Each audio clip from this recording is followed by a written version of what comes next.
Les déserts représentent environ un tiers de la surface de la Terre. En les observant, il semble qu'il n'y ait que du sable et un soleil brûlant, mais en réalité, ces zones regorgent de phénomènes mystérieux et inexplicables. Dans cette vidéo, vous découvrirez les découvertes les plus étonnantes et uniques qui ont longtemps été cachées à notre vue. Numéro 1. Le Sahara, le plus grand désert chaud de la planète et le troisième en termes de superficie, couvre environ 9 millions de mètres carrés, occupant près d'un tiers du continent africain. Entouré par l'océan Atlantique, la mer Rouge, la mer Méditerranée et la savane sahélienne, le Sahara s'étend sur 10 pays et le Sahara occidental. Le désert est connu pour ses champs de dunes de sable, mais il abrite également d'autres terrains et une diversité de vie. La région a révélé des artefacts anciens qui témoignent d'une histoire plus prospère dans le passé. L'exploration archéologique au Sahara a révélé d'importantes découvertes, telles que les ruines de la citadelle Garamante en Libye, construite par l'ancien peuple Garamante qui comptait sur des tunnels souterrains pour son eau. Bien que le Sahara ait été le théâtre de mystères et de disparitions au fil des siècles, les avancées technologiques actuelles nous ont permis de révéler davantage d'informations sur son passé. Le Sahara a également été touché au fil du temps par des impacts de météorites, laissant des cratères et générant des feuilles de verre vert. Le cratère Camille en Égypte et les météorites dispersées dans le désert sont des exemples de ces collisions cosmiques. Le verre vert extraterrestre provenant de ces impacts a été utilisé dans des objets anciens, comme un plastron dans la tombe de Toutankhamon. Bien qu'il y ait encore beaucoup à découvrir au Sahara, les progrès technologiques et l'intérêt pour son histoire continuent de mettre en lumière cette énigmatique région désertique. Numéro 2. En Australie, sur le plateau de Taine, à 60 km de la colonie de Mare, se trouve le plus grand géoglyphe de notre planète appelé Mare Man ou Stuart Giant. Cette image a été découverte depuis les airs par le pilote Trevor Wright en juin 1998. Le gigantesque géoglyphe représentait un chasseur tenant un bâton de jet. La hauteur de l'homme dessiné au sol était supérieure à 2000 et le périmètre total du dessin dépassait 17 000. Immédiatement après la découverte du géoglyphe, les scientifiques ont commencé à l'étudier. Selon lui, le dessin a été créé récemment, probablement peu de temps avant sa découverte, à l'aide d'un GPS et d'une excavatrice pendant 8 à 10 semaines. En raison des particularités du sol, les lignes s'estompent progressivement et doivent même être restaurées pour que le géoglyphe ne disparaisse pas de la surface de la Terre. Bien entendu, tout le monde souhaitait savoir qui était l'auteur de cette gigantesque image. Les premiers soupçons sont tombés sur les membres de la tribu Arabana, mais l'apparition du géoglyphe a provoqué le mécontentement des aborigènes, car ils pensaient que quelqu'un avait ainsi profané leur terre. Des piquets ont été trouvés à certains endroits sur le géant Stuart, qui ont probablement été utilisés pour le marquage et ont aidé l'auteur du dessin à créer un chef-d'œuvre d'une ampleur impressionnante. Et si ce n'était pas les aborigènes, c'était probablement un artiste inconnu qui voulait faire sensation. Après tout, le géoglyphe était considéré comme l'image d'une civilisation ancienne jusqu'à ce qu'il devienne évident que les lignes du dessin disparaissaient rapidement. Cependant, on ne sait toujours pas comment, pendant plus de 2 mois, ils sont restés inaperçus auprès des résidents autochtones. Numéro 3. En Égypte, les archéologues découvrent régulièrement des trouvailles intéressantes. L'un d'eux se trouvait au cœur de l'ancienne ville égyptienne d'Abydos, où se trouvait l'un des monuments les plus énigmatiques et fascinants du monde antique, l'Osirion. Découvert au début du XXe siècle par les archéologues Flinders Petrie et Margaret Murray, ce temple souterrain est dédié au dieu Osiris, l'une des divinités les plus importantes du panthéon égyptien. L'Osirion se distingue par son architecture unique et mystérieuse. Contrairement aux autres temples égyptiens, il est construit à un niveau beaucoup plus bas, presque comme s'il était enterré. Ces énormes blocs de granit et sa conception massive rappellent les constructions mégalithiques de Stonehenge, ce qui a amené certains chercheurs à spéculer sur sa véritable origine et sa véritable fonction. L'une des caractéristiques les plus remarquables de l'Osirion est sa salle centrale, entourée de piliers géants et inondée d'eau pendant une grande partie de l'année. Certains pensent que l'inondation est intentionnelle et pourrait être liée au rituel de régénération et de renaissance associé à Osiris, le dieu de la résurrection et de la vie après la mort. L'Osirion présente également des alignements astronomiques et des symbologies intrigants qui semblent relier le temple au concept de la cosmologie et de la mythologie égyptienne. La précision de sa construction et l'énormité de ses blocs de pierre défient les techniques de construction conventionnelles de l'époque, suggérant des connaissances avancées en ingénierie et en astronomie. Au fil des années, Osirion a fait l'objet de nombreuses études et débats entre archéologues et historiens. Certains soutiennent que le temple pourrait être beaucoup plus ancien qu'on ne le pensait initialement, voire même antérieur aux dynasties pharaoniques connues. Cependant, sa véritable origine reste un mystère. Osirion n'est pas seulement un site archéologique d'un grand intérêt, mais aussi un lieu de profonde connexion spirituelle pour beaucoup. Chaque année, de nombreux visiteurs affluent à Abydos pour explorer ce temple énigmatique et réfléchir aux anciens mystères qui le recèlent. En bref, l'Osirion est un joyau caché de l'Antiquité, un monument qui allie une architecture monumentale, un symbolisme profond et une aura de mystère qui continue de fasciner tous ceux qui le visitent. Numéro 4. Escalier mystérieux à Gizeh. Situé près des grandes pyramides de Gizeh. Les scientifiques tentent depuis longtemps de comprendre qui l'a construit et où il mène. Le mystérieux escalier se trouve à l'intérieur du mur et ses marches descendent à 100 pieds sous terre, formant un passage étroit qui mène à une impasse. Aucune image ou hiéroglyphe n'a été trouvée sur les murs à l'intérieur du passage qui pourrait aider les archéologues à percer le mystère de l'objectif du couloir. Un gros bloc de pierre a été trouvé au sommet de la tranchée, et il est très probable que le couloir ait été entièrement recouvert de tels blocs dans le passé. Le fond du mystérieux couloir était très humide, ce qui a amené les scientifiques à penser que cet endroit avait été construit par les Romains et servait à refroidir les amphores. Dans le même temps, le couloir ressemblait à l'entrée du système de tunnels souterrains construit par les Égyptiens. Par conséquent, les égyptologues suggèrent également que l'escalier aurait pu servir d'entrée secrète au temple du dieu Sérapi, qui n'a pas encore été découvert par les archéologues. À cette époque, les fouilles sur le territoire de l'escalier mystérieux se poursuivent et cela deviendra peut-être la clé pour faire de nouvelles découvertes liées à l'histoire de l'Égypte ancienne. Numéro 5. Il existe un endroit incroyable en Namibie, une véritable ville fantôme où la vie prospérait autrefois. En 1908, un cheminot nommé Zacharia Lewala a accidentellement trouvé un diamant. Il confia sa trouvaille au chef des routes Auguste Stoch, qui la partagea à son tour avec l'ingénieur des mines. Ils se sont rendus compte que de nombreux diamants pouvaient être trouvés dans cette zone et ont acheté le droit de les exploiter, après quoi ils ont annoncé leur découverte. À partir de ce moment, une véritable fièvre du diamant commence. Cette même année, non loin de l'endroit où étaient extraits les minéraux précieux, fut fondée la ville de Kolmanskop, qui commença rapidement à se développer. Une école, un hôpital, des boulangeries, des magasins et même une salle de concert ont été construits. Peu à peu, Kolmanskop est devenue une ville allemande modèle dotée de tout le nécessaire pour une vie confortable. Au début de la Première Guerre mondiale, au moins 5 millions de carats de diamants avaient été découverts à proximité de la ville. En 1920, 344 colons blancs et 800 travailleurs locaux y vivaient. L'exploitation minière du diamant a progressivement décliné et, en 1926, un nouveau gisement riche du précieux minéral a été découvert à 170 000 de Kolmanskop et la population de la ville autrefois développée a commencé à décliner. En 1956, les institutions municipales furent fermées et la ville devint finalement un désert. En 1980, Kolmanskop était complètement abandonné et enseveli sous le sable. Cependant, la société de Beers décide de restaurer la ville et d'ouvrir un véritable musée à ciel ouvert. Désormais, tous les touristes intéressés peuvent visiter Kolmanskop. Numéro 6. Le dolmen de Soto. Le dolmen de Soto est un mystère espagnol vieux de 5000 ans qui ne sera probablement pas résolu de sitôt.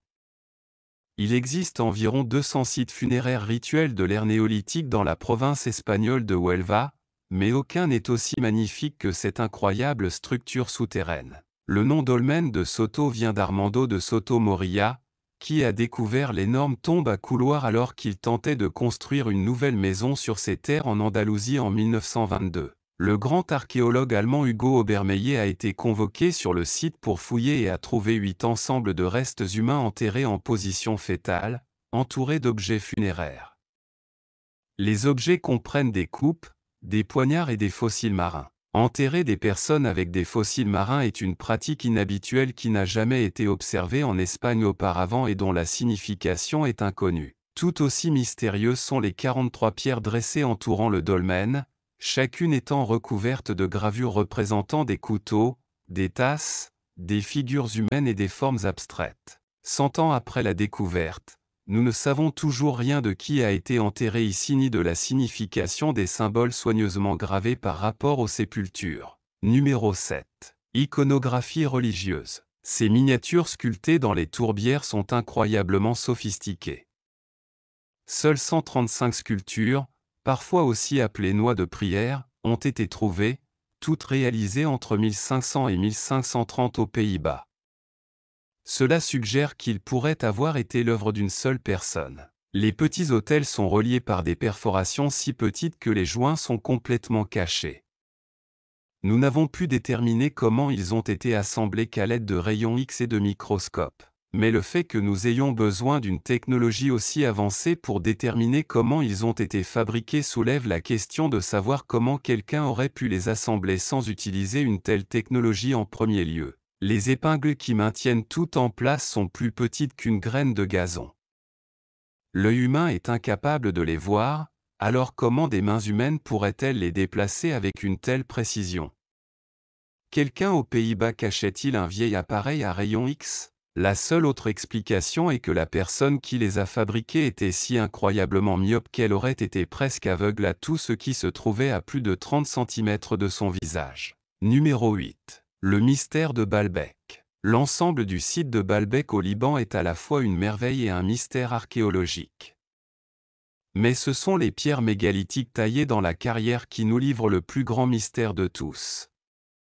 L'un d'eux, le South Rock, pèse environ 900 tonnes. Il n'y a aucune indication claire de la raison pour laquelle ces roches étaient nécessaires, pourquoi elles ont été taillées à cette taille et comment quelqu'un vivant dans les temps anciens aurait pu rêver de les déplacer n'importe où après qu'elles aient été taillées. Le Western Rock est encore plus gros, pesant environ 1000 tonnes. Une théorie dit qu'ils étaient destinés à faire partie du Baalbek Trilon, mais comme le site du Trilon est en amont de la carrière, il faudrait une quantité inconcevable de puissance pour les traîner ou les pousser vers le haut. Nous ne pouvons même pas dire avec certitude qui a effectué le travail de découpe. On l'attribue généralement aux anciens Romains, mais nous n'avons trouvé aucune preuve qu'ils aient tenté d'exploiter des mégalithes aussi énormes ailleurs dans leur ancien empire. Ce projet de construction serait considéré comme trop difficile à entreprendre aujourd'hui, et encore moins il y a des milliers d'années. Numéro 9. En vous promenant en Australie, vous n'auriez guère envie de rencontrer une créature si énorme que les kangourous semblent inoffensifs en comparaison. Pendant la majeure partie de la période du Pléistocène, qui s'est étendue il y a 1,6 million à 40 000 ans, on pouvait rencontrer en Australie une créature terrifiante et extrêmement grande connue sous le nom de diprotodon. Cet animal avait un corps court, une queue et des membres épais qui ressemblaient à des trompes. L'ancien marsupial mesurait 2 mètres de haut et pesait plus de 2,5 tonnes. Il est difficile de croire qu'un marsupial puisse peser plus qu'une voiture moyenne, mais des découvertes antérieures suggèrent que l'Australie était autrefois une terre habitée par des animaux étranges et uniques, notamment des diprotodons. Cet ancien marsupial, 200 fois plus grand que ses parents modernes comme les wombats et les koalas, aurait pu causer des problèmes écologiques en raison de son grand appétit pour les feuilles et les arbustes. Bien qu'on les pensait inoffensifs, ils vivaient en groupe près de l'eau, évitant les collines en raison de leur mobilité limitée. Bien qu'ils soient grands, on pensait qu'ils étaient timides et évitaient les prédateurs. Les aborigènes vivaient en paix avec eux, mais l'espèce est aujourd'hui éteinte, ne laissant que des restes fossiles. Qu'ils aient creusé ou qu'ils soient devenus la proie des humains reste un mystère auquel les scientifiques, espérons-le, pourront répondre à l'avenir. Numéro 10. Dans les régions reculées de l'Australie occidentale, Au milieu de terres arides, se trouve le site du plus ancien impact de météorites, le cratère Yarabuba. Des études géologiques ont établi que cette formation est apparue il y a un peu plus de 2,2 millions d'années, mettant peut-être fin à une période glaciaire mondiale. Actuellement, il s'agit de la plus ancienne découverte sur Terre faite par les scientifiques. Pour obtenir des résultats plus précis sur l'âge du cratère Yarabuba, les scientifiques ont utilisé des échantillons de minéraux régionaux, notamment du zircon et de la monazite, qui contiennent de l'uranium dont le taux de désintégration est connu. Bien que cela paraisse simple, le processus impliquait des analyses avancées avec un équipement moderne. Le cratère, qui mesurait autrefois 70 km de diamètre, rétrécit progressivement et n'est plus qu'une petite colline rouge appelée Beil. Même si elle peut disparaître avec le temps, la valeur de la découverte persiste, puisque l'impact de la météorite a provoqué d'importants changements climatiques qui ont influencé le développement ultérieur de la Terre et sa vie. Sans cet événement, la Terre aurait pu rester gelée sans subir de réchauffement climatique. Numéro 11. Le dragon épineux. Le démon épineux ou Moloch sont tous les noms d'un petit lézard appartenant à la famille des Agamidas d'Australie occidentale et centrale. Le dragon épineux, couvert d'épines, survit dans des conditions difficiles en recherchant constamment de la nourriture et de l'eau. Il récupère l'eau de pluie et la rosée en l'amenant directement à votre bouche depuis votre peau. Son aspect unique, son caractère inoffensif et sa lenteur le rendent charmant et insolite, suscitant admiration et curiosité. Les épines de sa tête ont des os et sa coloration brun doré aide au camouflage. Leur cou, en forme de coussin, facilite la collecte et le transport de l'eau. Le dragon épineux, spécialisé dans la chasse aux fourmis, ne représente aucune menace pour l'homme. Numéro 12. Lézard est l'un des premiers mots qui viennent à l'esprit lorsqu'on pense à l'Australie. Les locaux les trouvent presque tous les jours, mais tout le monde ne parvient pas à faire une découverte unique. Une espèce rare d'amphibien ressemblant à un lézard a été découverte l'année dernière. Les experts pensent que la créature identifiée habitait l'Australie il y a environ 247 millions d'années. En 1997, M. Doswell, agriculteur à la retraite, a découvert les restes fossilisés d'un amphibien alors qu'il réparait un mur de jardin en Nouvelle-Galles du Sud. Après avoir découvert le fossile, il a contacté le musée australien de Sydney et a transféré la découverte. Des experts, dirigés par le paléontologue Lachlan Hart, ont étudié les restes pendant plus de 25 ans pour découvrir la vérité derrière le fossile. Heureusement, un autre squelette bien conservé a été découvert, permettant aux chercheurs de résoudre le mystère. Hart et d'autres paléontologues suggèrent que l'amphibien mesurait environ 1,5 m de long et ressemblait à la salamandre géante chinoise par la structure de sa tête. Cette créature, appelée Ariton supinator, est l'un des ancêtres des amphibiens modernes, comme l'indiquent ses côtes et ses tissus mous. On pense que cet amphibien prédateur a vécu dans les lacs et les ruisseaux d'eau douce de Sydney et appartient à la famille des Temnospondyli, connue pour avoir survécu aux extinctions massives sur Terre. Cette découverte constitue un ajout précieux à la chronique paléontologique australienne, puisque seuls 3 fossiles de la famille des amphibiens rustiques avaient été identifiés auparavant dans la région. Numéro 13. Dans la verdure du comté de Meath, en Irlande, se trouve Newgrange, un tombeau néolithique plus ancien que Stonehenge et les pyramides égyptiennes. Construit vers 3200 avant JC, il fait partie du complexe Brunabouan, un site du patrimoine mondial qui comprend également les tombeaux de Knowth et d'Oth. Newgrange est un grand monticule circulaire entouré de pierres gravées d'art mégalithique. La structure mesure 85 mètres de large et 12 mètres de haut et a été construite avec environ 200 000 tonnes de terre et de pierres provenant d'endroits éloignés tels que les monts Mourne et Wicklow. Au centre de Newgrange se trouve un passage en pierre menant à une chambre cruciforme utilisée pour enterrer les ossements humains brûlés et non brûlés, suggérant leur utilisation dans les rites funéraires. Le passage est aligné pour capturer le lever du soleil du solstice d'hiver à travers un coffre de toit, inondant la chambre intérieure de lumière du soleil et soulignant l'importance astronomique de la tombe. Les archéologues pensent que Newgrange avait un objectif religieux ou cérémonial, souligné par son art complexe et sa sophistication architecturale. La façade, principalement constituée de blocs de quartz blanc, et la présence d'un cercle de pierres environnantes accentue encore son importance cérémonielle. L'importance historique du site est renforcée par son rôle dans la mythologie irlandaise, où l'on pense qu'il abrite des divinités telles que le Dagda et son fils Angus. Les récits mythologiques indiquent que Newgrange n'était pas seulement un monument, mais une figure centrale des histoires de souveraineté et de divinité, où les royaumes célestes et terrestres se rencontraient. Les études archéologiques, notamment celles de Michael J. O'Kelly entre 1962 et 1975, ont été cruciales pour révéler les secrets de Newgrange. Les reconstructions d'O'Kelly, telles que la restauration de la façade du tombeau pour faciliter l'accès des visiteurs, bien que controversées, ont contribué à préserver cette ancienne structure. De plus, l'art de Newgrange, avec ses gravures de spirales, d'arcs et de motifs géométriques, montre une compréhension avancée du design et du symbolisme. On pense que ces gravures, principalement sur la pierre d'entrée et les pierres du plat-bord, ont une signification rituelle au-delà de la décoration.